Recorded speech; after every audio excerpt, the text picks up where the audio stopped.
Allah Subhanahu wa Ta'ala datangnya tidak bisa diraba-raba. Apabila Allah Subhanahu wa Ta'ala menghendaki hidayah kepada seseorang, maka tidak ada seorang pun yang dapat menghentikan hidayah itu. Demikianlah kisah seorang pendeta asal Italia berikut ini. Seorang pendeta terkenal di Italia mengumumkan telah masuk Islam setelah menyaksikan jenazah Raja Arab Saudi Fahd bin Abdul Aziz. Hal itu terjadi setelah ia melihat betapa sederhananya prosesi pemakaman jenazah Raja Arab Saudi itu. Prosesi pemakaman itu nampak jauh dari pengeluaran biaya yang mahal dan berlebihan. Sang mantan pendeta itu mengatakan bahwa ia telah mengikuti secara seksama prosesi pemakaman sang Raja Arab itu, yang ternyata pemakaman itu bersamaan waktunya dengan jenazah yang lain. Ia melihat tidak ada perbedaan sama sekali antara kedua jenazah tersebut. Keduanya sama-sama disolatkan dalam waktu yang bersamaan. Pemandangan ini meninggalkan kesan mendalam tersendiri pada dirinya, sehingga gambaran persamaan di dalam Islam dan betapa sederhananya prosesi pemakaman yang disaksikan oleh seluruh dunia di pekuburan Al-Aud itu membuatnya masuk Islam dan merubah kehidupannya. Tidak ada perbedaan sama sekali antara kuburan seorang raja dengan kuburan rakyat jelata, ujar pendeta tersebut. Karena itulah ia langsung mengumumkan untuk masuk Islam.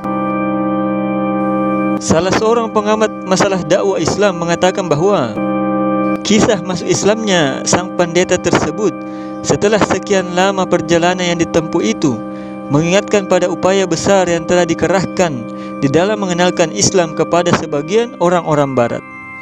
Katanya, ada seorang da'i yang terus berusaha sepanjang 15 tahun untuk berdiskusi dengan pendeta ini dan mengajaknya masuk Islam.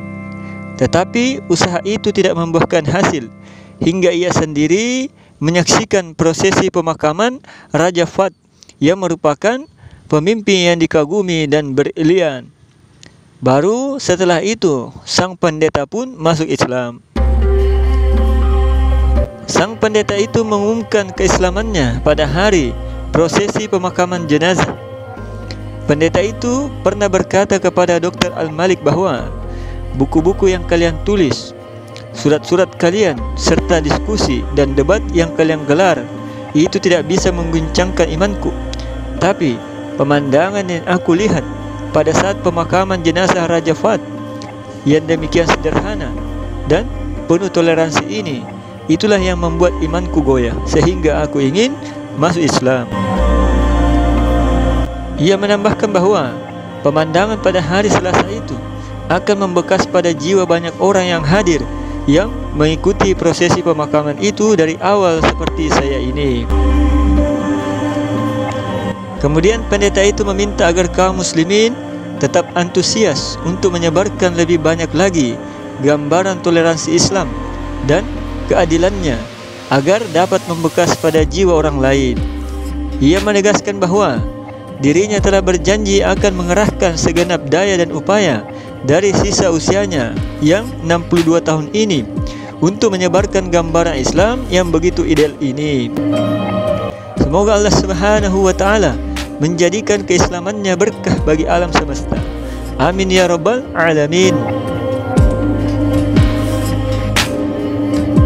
Alhamdulillah. Demikian cerita singkat masuk Islamnya pendeta Italia ini. Semoga kisah ini membuat diri kita semakin bersyukur karena telah lahir dari rahim orang Islam, sehingga hidayah Islam telah ada dalam kehidupan kita. Kemudian jangan pernah berhenti untuk senantiasa mendakwahkan Islam ini, baik dalam bentuk dan cara apapun ke seluruh alam ini, agar saudara-saudara kita juga ini mendapatkan nikmat iman dan nikmat Islam serta kebahagiaan di dunia yang sementara dan di akhirat yang selama-lamanya. Mari kita senantiasa menjadi manusia yang bermanfaat dan penyebar kebaikan bagi orang lain. Dan sebaik-baik dakwah adalah yang lemah lembut sebagaimana dakwah Nabi sallallahu alaihi wasallam, dan tetaplah berusaha dan serahkan hasilnya hanya kepada Allah Subhanahu wa taala, karena hidayah itu mutlak di genggaman Allah Subhanahu wa taala.